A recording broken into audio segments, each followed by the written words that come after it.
রাষ্ট্রে বিদেশে আমরা সন্তুষ্ট এবং আমরা এটা হজটাকে সহজ করার জন্য, সাশ্রয়ী করার জন্য, আরামপ্রদ করার জন্য আমরা আন্তরিকভাবে প্রয়াস চালিয়েছি এবং আমরা সন্তুষ্ট।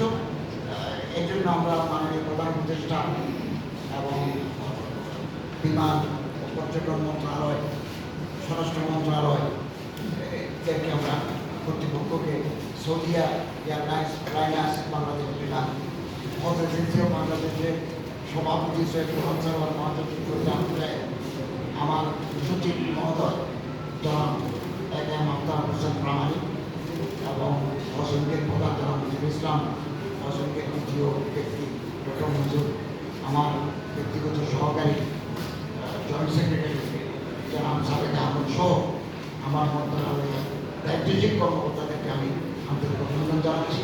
তারা বন্ধের দিন নিশ্চিতি গিয়ে কাজ করেছেন, গভীর রাত পর্যন্ত তারা কাজ করেছেন। ফলে এবছরের হজ ব্যবস্থাপনা একটা চমক এসেছে এবং আমি আপনাদের মাধ্যমে দায়িত্বশীল ভূমিকা আপনারা পালন করেছেন।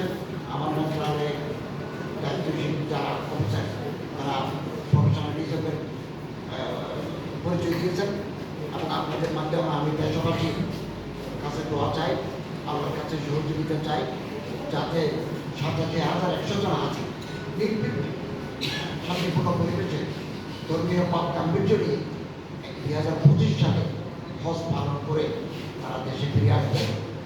এবং আমি আগেও বলেছি, যে কোনো কাজে কিছুটা ত্রুটি, কিছুটা বিচ্ছুতি, কিছুটা অব্যবস্থাপনা থাকে, আমাদের বেলায়ও নামাত্র নবীনের অংশগ্রহণ আছে। আগামী দিনগুলোতে যাতে পুনরাবৃত্তি না ঘটে এ ব্যাপারে আমরা সচেতন থাকব।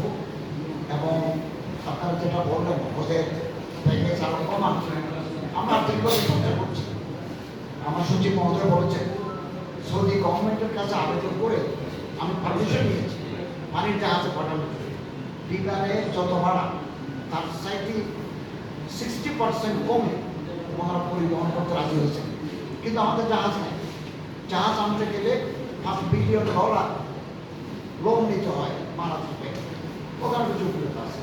তারপরেও শিপ বিল্ডার আমাদেরকে বলেছেন যে আপনারা উদ্যোগ অব্যাহত রাখেন, আগামী বছর আমরা নিজেদের অর্থায়নে পানি কিনা চেষ্টা করবো।